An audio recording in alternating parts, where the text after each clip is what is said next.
Hello, Niles, and welcome back to another episode of Niles Voice of Business. This series of live interviews will feature local professionals, elected officials, and village representatives in Niles. The impact of COVID-19 on businesses and the economy has changed both our work environment and the way we do business.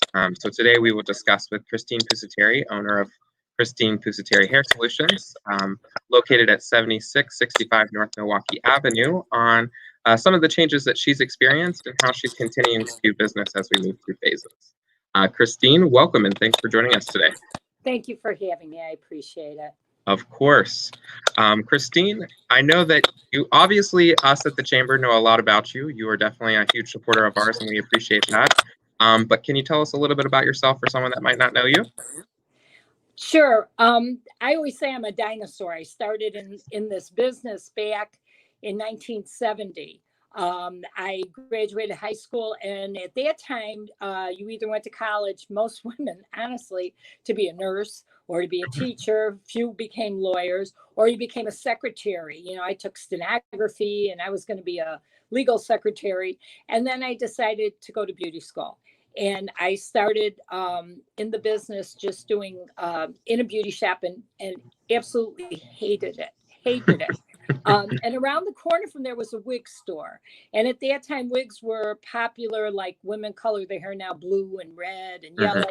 At that time, wearing wigs was popular. So I walked in there and asked if they would give me a job. And they hired me for $1.25 an hour. Actually. Wow. Yeah. And at that time, this how long ago it was. At that time, the going pay was about $1.75. Wow. But I worked my way up, and within 6 months, I had keys to the place. I was doing the books. And it ended up, it was owned by a man called Paul Finnemore, who owned a company called Hairline Creations for Men. And they did men and women's hair replacement. And he asked me to, after a few years at the wig store, to come over and do the men. And I was one of the first women to work on men. At that time, they were called unisex salons, but this was hair loss, and it was the old time toupees, actually. So I started doing that, and then one thing led to another, and I didn't expect to be doing this at 68 years old, but I'm still doing it, and with all the changes, thank God, and all the wonderful things, the innovations that have come around. And we work with people that really do have severe hair problems, not just men with hair loss, but women with cancer, and with a lot of people with alopecia, children, just people with scalp problems. So that's how we got to where we are here now. Yeah, awesome.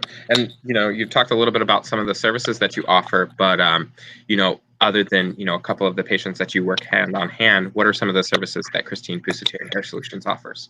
Well, we do regular hair also. Okay. We have 6 private rooms. We have a men's side and a women's side with 3 semi-private rooms. They have the swinging doors, and we naturally social distance, which is kind of nice. So we do regular hair, but mostly we're very specialized, and we spend a lot of time with our clients because most of them are really going through a lot, just emotionally, with hair loss. If you're a young girl in your 20s and you can see your scalp and your hair is thin, it's devastating.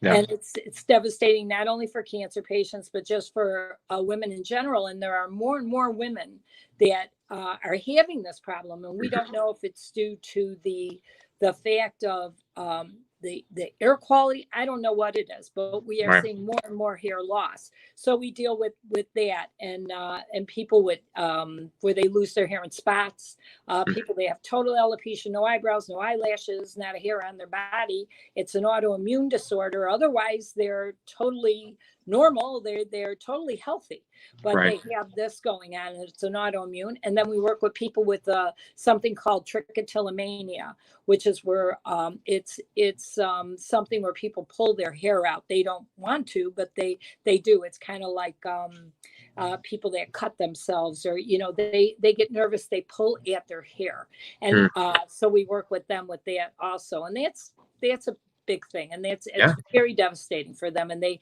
have societies they belong to, and it's very difficult for them. So we spend a lot of time. We're not in and out type of place. Our consultations are an hour long. Yeah, and in those types of services and those specialties, it requires a personal connection and a Yes. developing relationship. As someone that has a mother whom has gone through cancer and is continuing to, I can definitely attest to the importance of having access to these kind of services. Yeah. And I know that we've had a couple of conversations since the beginning of the stay-at-home order and the phases, since all of this kind of began. And I know that, in the beginning, you were not an essential business. And I know that you had to work with a couple of the state senators and the chamber as well. Can you tell us a little bit about that experience and kind of how that came? Well, I'm very glad I was a member of the chamber. That helped a great deal. Just having the being able to touch base with these different people and not being afraid because I saw them at different events that the Chamber of Commerce held. That was huge for me. That's where being a member of a Chamber of Commerce is invaluable. And the first thing I did, I heard on my telephone at home, I got a message from Brad Stevens of Rosemont saying he was doing a town hall. I listened to that, and at the end, he said, if you have any questions, call and leave me a message. So I did. And he personally called me back on my cell phone. And I was saying, can we do some kind of, it was great. Can we do some kind of curb service like the restaurants are doing where, because these are people who are attached. And so I'd have to sell them something or give them something to take off their hair systems. They could drop them to me. I could clean it, give it back to them and try and help them put them on themselves. And he was very nice. And he said, he had talked to our mayor and they agreed that would be fine. So we started doing that. But then I heard from my burn victims who said, I can't do this on my own. I don't feel comfortable trying to place it. And it has to go in a particular area where they were burnt and cover their dermis, which is damaged. And if you don't get that off right, and if you don't clean it right, they're going to get a really big bacterial infection. It can be horrible for them. So with that, I got a hold of I called our state senator from the Lillian's office and got a hold of Ellie Lichterman, and she was wonderful. We talked about it, and I said what I'd like to do is take them in one at a time, have them wait in my parking lot, only one stylist in the building at a time with one client. We sanitize after each one. We keep the door locked. We walk them out back to their car, clean up, and then take the next client in, make sure everything is sanitized. And we would be cutting down to like half of what we would be doing, but we would be able to accommodate those that truly needed it. And she told me how to word the email and gave me the address of the state of Illinois legal department, the email address, and I sent them the email and they okayed me. So, and then I did contact my competitors and told them, this is what I did, because I thought it was just the best way of handling this. I didn't want to cut them out either. So I told them, this is what I did. Why don't you try? Because even though we're competitors, we're pretty friendly with each other because there's not that many of us, there's maybe 5 or 6 in the area here. So I was willing to help them as well, because they are in the same business as I am. They do help people. So. Yeah, that's awesome to hear. I mean, I think that in a moment like this and at times that we are living in, it's important to develop that community. And even though they might be competitors, at this point, it's, supporting each other and giving access to resources that we all have. Absolutely. That's great. Yeah. So as we move into phase 4, with the new release and it coming on Friday, how are the measures that you have in place in terms of the safety and meeting clients one-on-one? How is that going to change? Well, we're opening up a little bit more. We are taking in tape-on clients as well as regular highlighting and doing regular cutting. But we are still staying pretty strict with, we check their temperatures as they walk in. We have them fill out a form just so we know, just so they kind of self-evaluate. Have you been around anybody that has it? Right. Have you felt ill at any time? And we did actually have a client that was here, a lady call us and say, I developed a fever and I'm just letting you know. And so I said, well, if anything else happens, let us know. But then she called and she said, I was tested, I'm negative. She said, it only lasted a day, but they were good enough to tell us. Cause I said, right. We might have to close down for 2 weeks and let everybody know. So we are taking as many precautions as we can. We wear a mask while we work on them. We have them wear a mask, especially if during the shampoo bowl and we're leaning over them. The shampoo bowl is sanitized after each use. capes are only used once, or we use throwaway capes. We have those. We have gloves and masks here. If anybody wants to, if they come in without it, it's here for them. We are really trying to distance our clients, naturally self-distance because of the fact that nobody wants to see anybody without hair. Plus, and we don't have them sitting up in front. We, you know, we get them in a room as soon as they walk in. So, so if somebody's walking out the door, they don't even see anybody else. So we're trying to keep it as strict as we can, just to keep them safe and to keep us, you know, as consideration for them. You know? And that's something, so we're trying to do the best we can. Yeah. And that's something that Alicia and I have said since the beginning is, you know, it's all about what your clients are saying and, you know, the needs that they have. And this has just become one of those new ones, but you got to make them comfortable. And if that means wearing masks and keeping the distance and setting things up the way that they can, that's beneficial for you as it is for them. Yeah.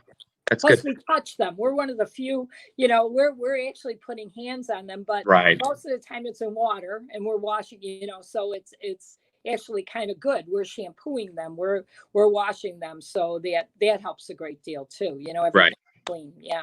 And I can only imagine the demand that your business is going to see in these next couple of weeks as everyone is itching to get their hair cut. So I'm sure that, you know, staying on top of things, you guys are going to be busy, which is, I'm sure, great after these next couple of months.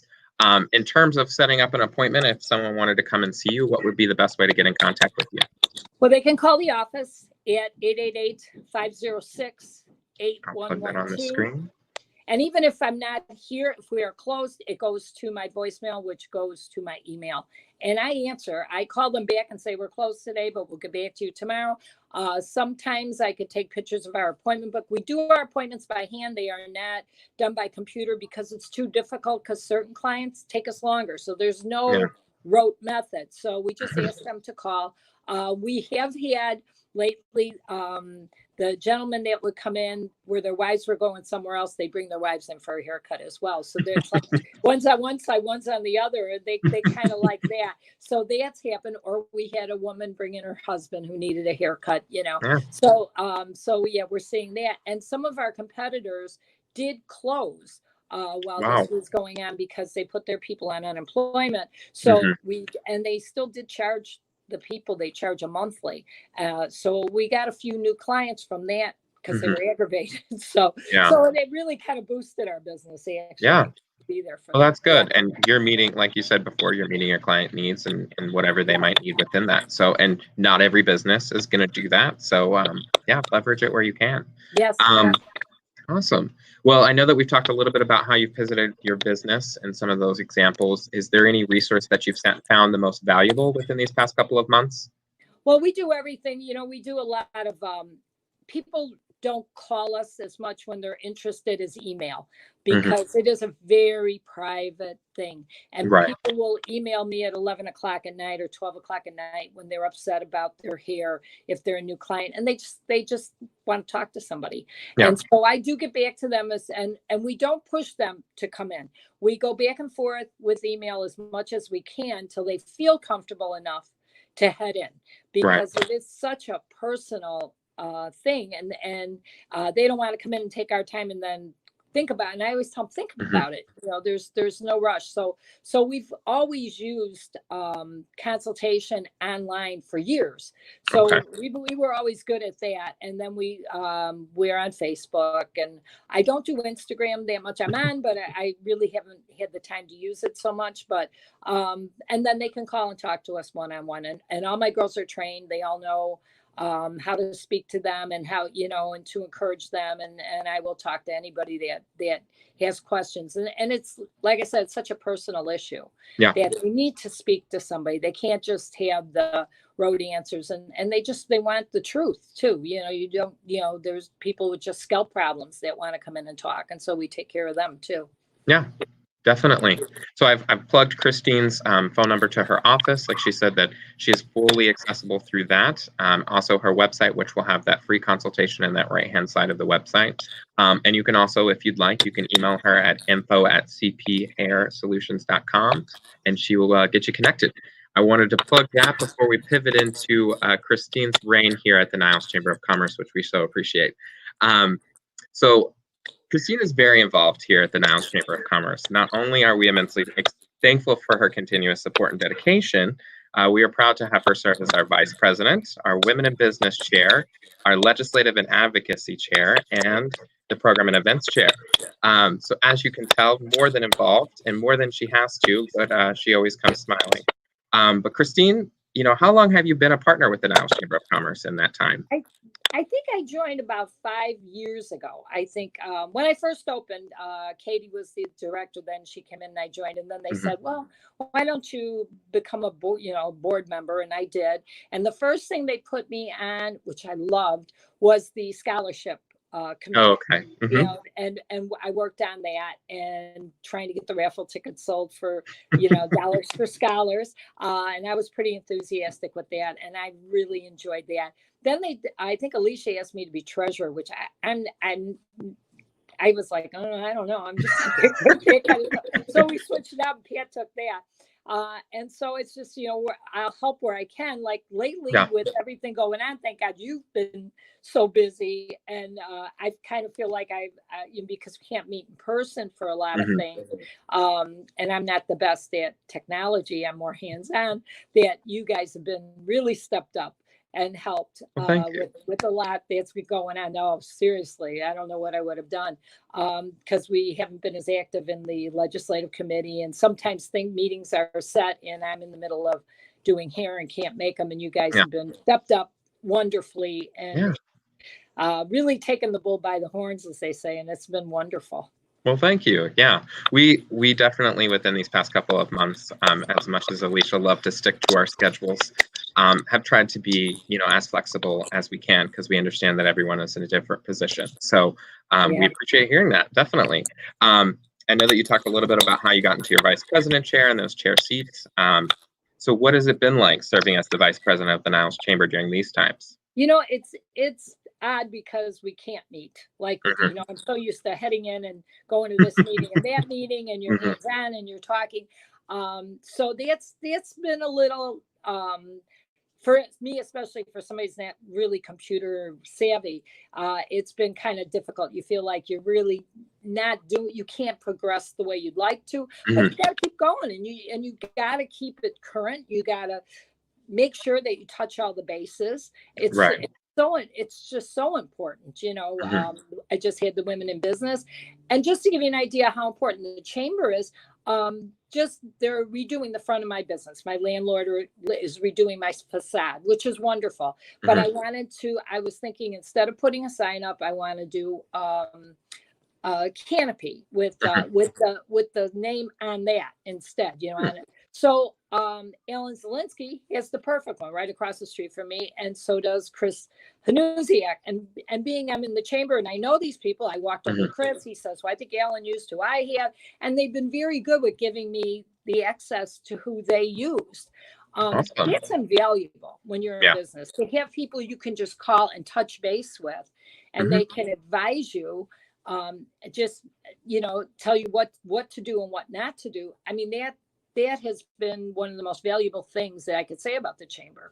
And I remember hearing someone say when I asked them to join, well, they've never done anything for me. This was years back, but that's not what it's about. I don't get a lot of my business from Niles, but I've networked and been able to open and had some of the best advice. I got my computer guy from Niles. I got my plumber from Niles. I mean, it gives you access to all the other businesses, and it makes you really understand business too, and how it works, and that we're not just this little business, that we are a group, and it's very important to touch base. So that's been wonderful. Yeah, no matter how much we continue to move into the digital world, having those relationships on some platform or some type of situation is important, and that's kind of what the chamber loves to do, is facilitate those in whatever way we can.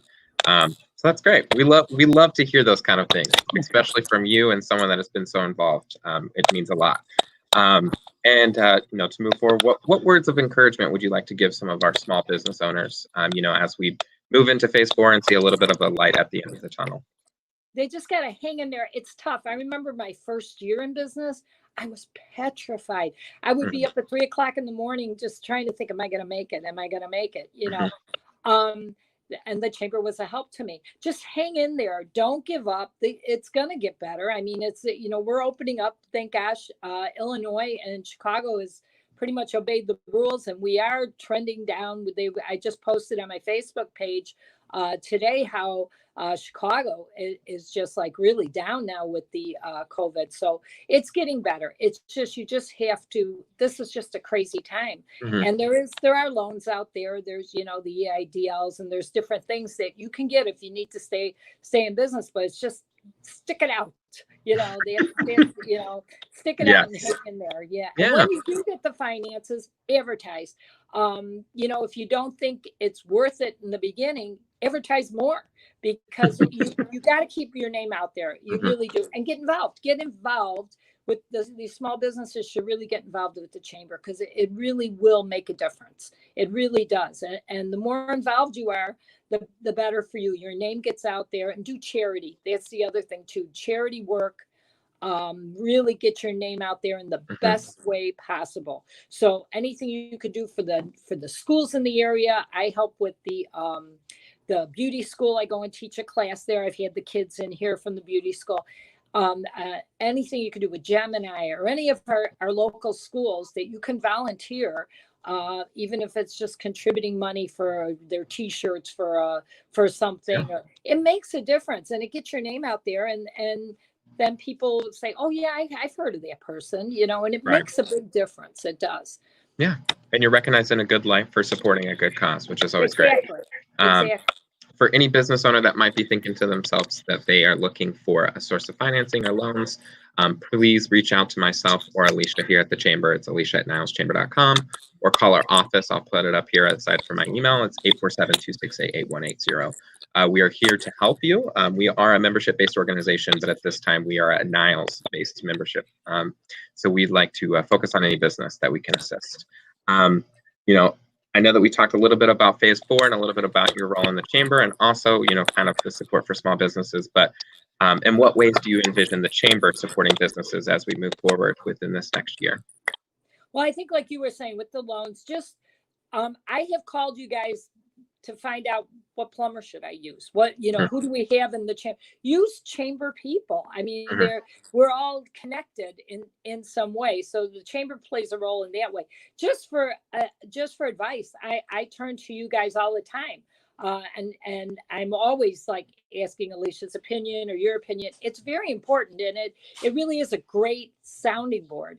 And the more people we get, and we're getting more and more, the better this is going to be. We're just starting, and Niles is booming now. I mean, they're going to do all this work with the Chewy corridor and the Milwaukee corridor and Gulf Mill. It's just starting. I mean, we have so much in the future in this area that and the resources are just wonderful, and the community base is terrific.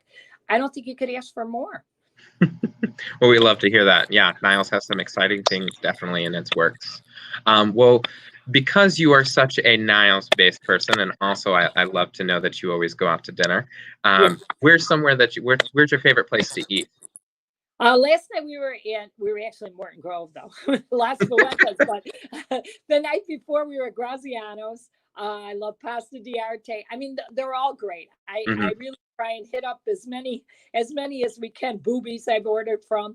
It's just we try and Howard Street quite often. I think I ordered from them 3 times last week. So, we do try and focus on the restaurants in Niles, and there's so many good ones. And they really can use our help right now. Wildwood Taps, another one. They've got their chicken cutlet is just like to die for. So they've all been good, and they are the nicest people, and they are just trying to keep their businesses going, and they're doing the best they can. And with the outside opening, and now the insides will be able to open a little bit. So I can't wait to go sit in a bar. It sounds terrible. You and I both. I do. You and I both. Well, great. Well, Christine, thank you so much for joining me and having this conversation. I think that it's really important to, hear from your perspective as someone that's involved with the chamber, but also someone that's been a well-deserved and leader in their industry. So yeah, I just would love to thank you for that. And also, Niles, tune in next week on Thursday. We are going to be speaking with Connor from Flayhive. Christine, thank you for everything you guys do. You really are a true asset, and thank you so much. Thank you, Christine, and have a good weekend. You too. You All too. right, bye-bye. Bye.